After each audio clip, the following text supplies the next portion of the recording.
Shalom to the elect, giving all praise, honor, and glory to Yahweh, Bahashem, Yahushai, Bashem, Kodash.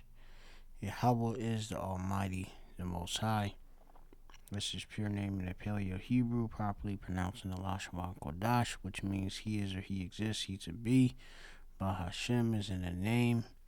Yahushai is whom the world ignorantly called Jesus Christ. That's His pure name in the Paleo Hebrew, properly pronounced in the Lashon Kodash is Yahushai, which means He the deliverer. He's the deliverer for the nation of Israel, who needs a deliverer. Okay. Bashem Kodash in the Spirit Holy or Holy Spirit. Okay. And giving double honors to the elder apostles and elder bishops of Great Millstone, who well. Peace and salutation to the election of first fruits, that whom mercy will be upon in these times. Of course, Shemar Mappa is a Mappa from the Great Millstone Plaintables camp located here in the city of Philadelphia. Come with this week's lesson. So you got King Riches. King Riches does a lot of good videos. Obviously we know the Lord didn't show him the whole gospel, or he doesn't accept the whole gospel. He definitely does watch videos. I know that for sure. Just off of some of the things he do mention, he had to come across Great Millstone. But Jake choose what they want to follow. All right, but you have it. He has this video, which is called "The Truth About Working 9 to 5 and Making 6 Figures." Now, amongst men, you have it. Especially here in Babylon the Great, America, you have it where it's you work a average job, and you get average money, as they would say, income coming in, and it's as if you're living paycheck to paycheck. Then you have it where it's pushed on to be beyond average. That's just to go beyond the social norms, to achieve the American dream. Is to live comfortable, like a picket fence, house, car, wife, family. Okay, and that's like, you going out and making all the 6 figures and the mugga, as I call it, which mugga is just money or bread, as I call it. He has this video called "The Truth About Working It." Well, you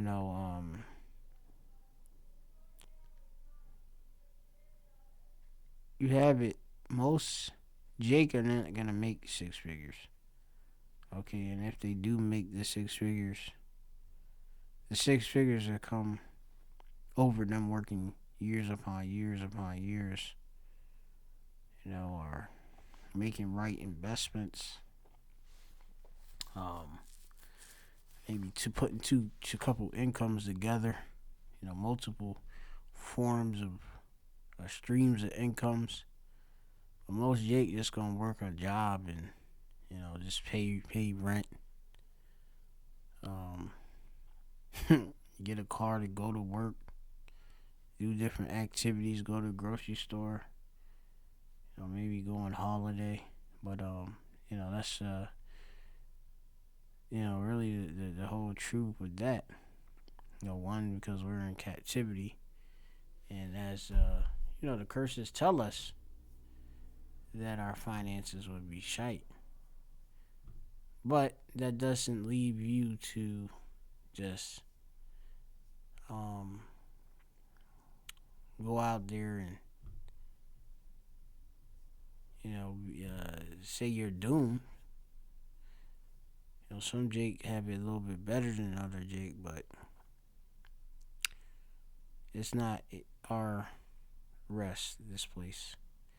So Deuteronomy 28:15 tells you, "But it shall come to pass, if thou wilt not hearken unto the voice of the Lord, Yahweh," that's our power, the Most High thy God, to observe and to do all his commandments and his statutes which I command thee this day, that I will that all these curses shall be upon thee and overtake thee.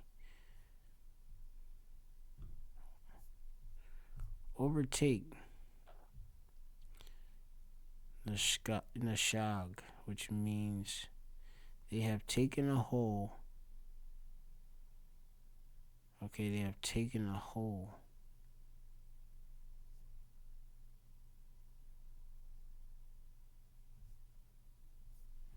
Now, we go into it where it tells us, "Curse shall be thy basket in thy store." Okay, and that's our finances.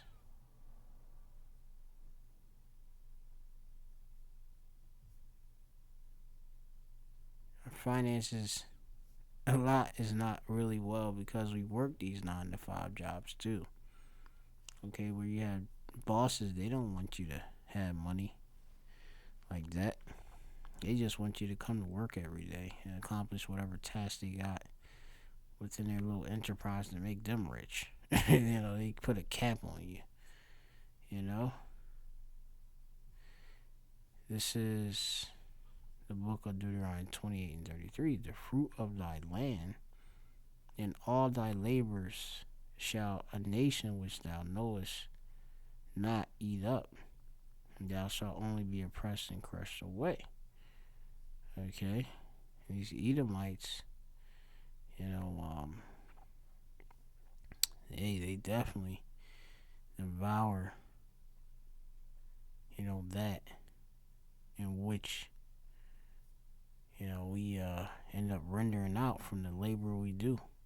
Okay, and we're crushed.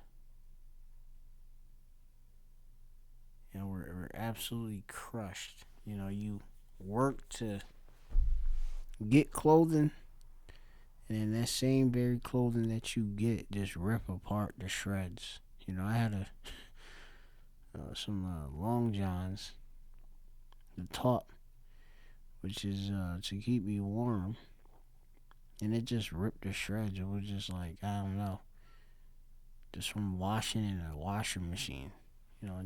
Just think of that. You're like, damn, and then you'll go and buy another one. You work in it. It just goes to shreds. So it's like your money ain't shite here. So, the scriptures also tell you that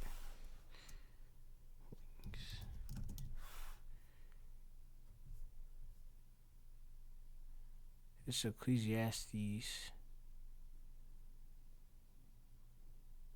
are Proverbs chapter 23 and 5 are actually Proverbs 23 and 4. It says, labor not to be rich and cease from thine own wisdom. Yeah, so you don't work just to get rich, because first of all, Ishar,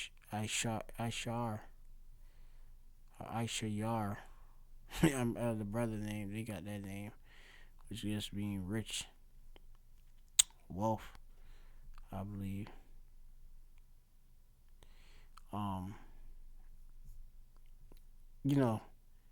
This isn't our place because it says also to pretend to be rich. Labor not to pretend to be rich, too.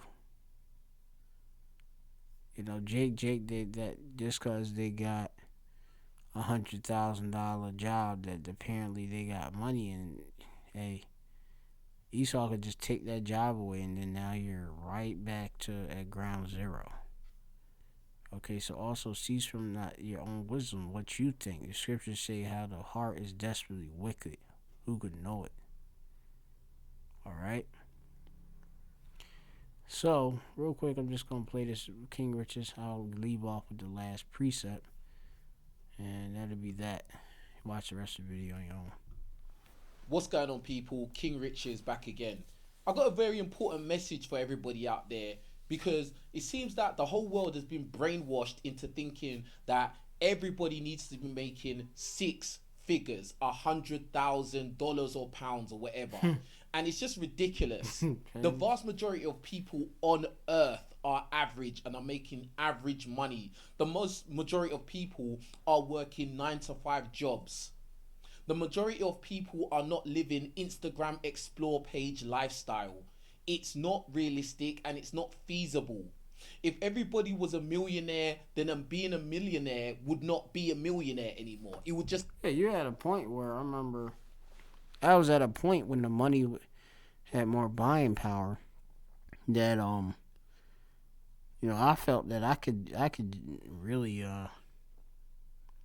you know with having saving the money right, go and start to travel more. But I had to think about it. Well, with a job that I have to go to work to save the income to be able to take these trips. And then, if you really think about it, being present at that job, it requires me to be there to get the vacation time to be able to take off. So it's like all confusion, because even when you go on holiday, most people like think that, oh wow, he's being successful. He's out in this place, in that place, but it's like, that's just a temporal um uh you would say a temporary break in labor, because it ain't like I'm retiring or anything. You still had the oppressions of Esau.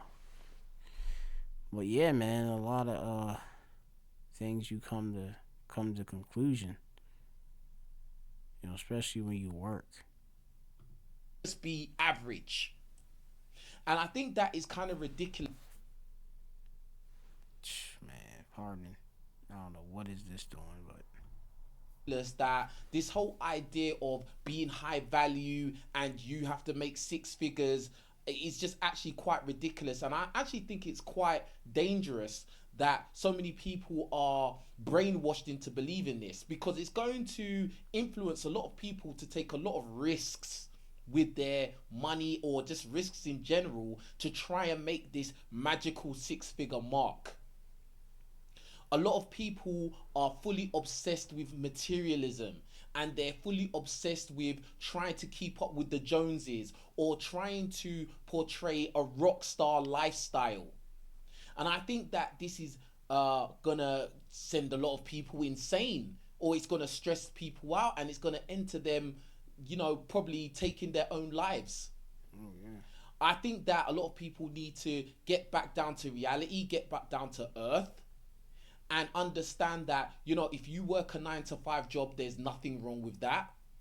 A lot of people need to appreciate that you have a job, because there's a lot of people who are unemployed, who need work, who are struggling. I think a lot of people are stressed out and frustrated with their jobs, when really and truly they should be thankful that they have an income. Stop looking at social media. Stop comparing yourselves to rappers and athletes and all these other people, because really and truly you don't really know what their bank account is saying. yeah, A you lot of the got things account. that they show off That's is not even yours. rented, leased, and they don't even own it. Exactly.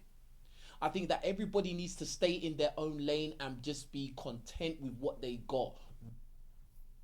And like I said, a lot of this is like godly advice too. Like, it tells you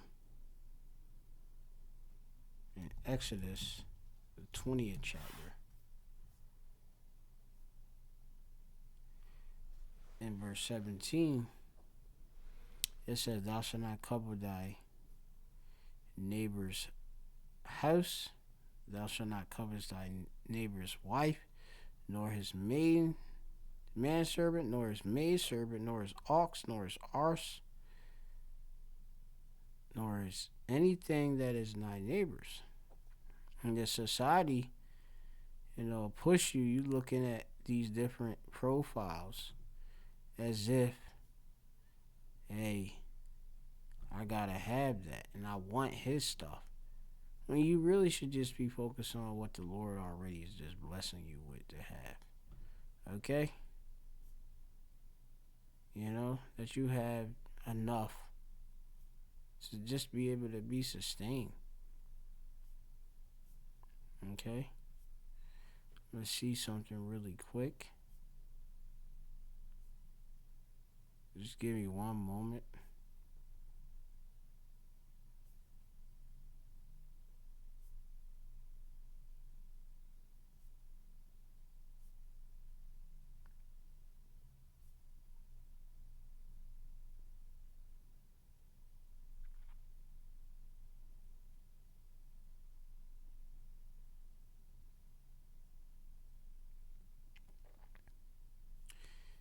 Say this just I'm just looking at what this commentary would say too. The heart and desires. Literally, the word covet here means to pant after. That's like to breathe. I can check the Hebrew though. They say I gotta check the Hebrew word.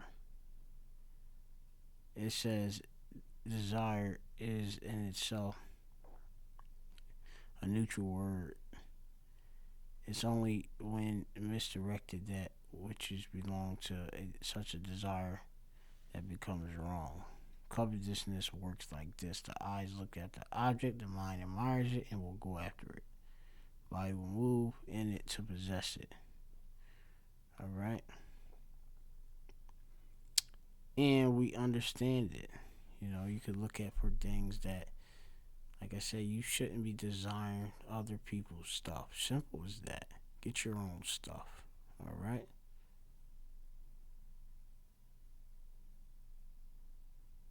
So,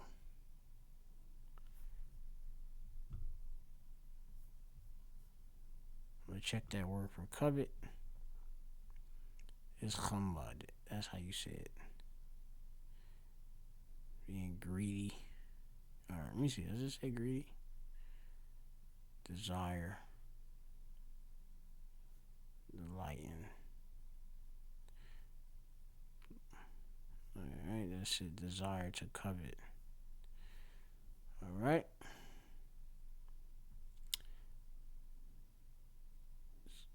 Let's go back. Work with what you have. There's nothing wrong with you trying to progress in life, trying to do more, trying to go further. There's absolutely nothing wrong with that. And I fully encourage that. Make the most of your life, live your movie. But when it's getting to Maybe a movie. This place about to be destroyed. You could work as much as you want for that, and like I said, that's vain. point where now you're going to Instagram and you're flicking through and you're looking at people getting on yachts, or you're looking at people getting on private jets, and now you're trying to emulate that lifestyle and you're living by this by any means necessary mindset. I think that That's it's a madness. huge risk. And I just think it's an unnecessary stress. Life is already hard. Now, I don't know where you lot are listening to me from around the world, but I'm in the UK. And London, the capital, is very expensive. The cost of living is high. Most people are living month to month, paycheck to paycheck, just over broke. But if you look at Instagram, if you look at social media, it will look like everybody is rich. No, the reality is most people are struggling to pay their rent, to pay for their car or their car finance, to put petrol in their car, and to put food in their stomach. And we're not even talking about people who have children. People that have children, people who have the responsibility of other mouths to feed other than their own. There are a lot of people who have kids who they have to go hungry so their kids can eat. But then you've got all these liars and frauds on Instagram who are going to make you look like, or going to make you feel like you're failing because you're not living their lifestyle. You've got Yeah, you saying you ain't living up to your full potential, you know, just because you ain't got all this income, you know. yeah, man, it's a lot you can go into. Maybe I'll cover it part two another time. This is Proverbs chapter 23 and 5. It says, "Wilt thou set thine eyes upon that which is not? For it says, for riches certainly make themselves wings. They fly away as an eagle towards heaven." Okay? And like I said, money, it comes and it goes, man. It's you sitting there worrying about bread and money, man. There's other things to be focused on, man. Like the true riches, which is wisdom. So, that's that. Money is defense, but hey, labor not to be rich. Get it? Don't be a fool. Hey, scriptures talk about how rich men barely make it to the kingdom. All right, but that's it for this time. Shalom to you, like.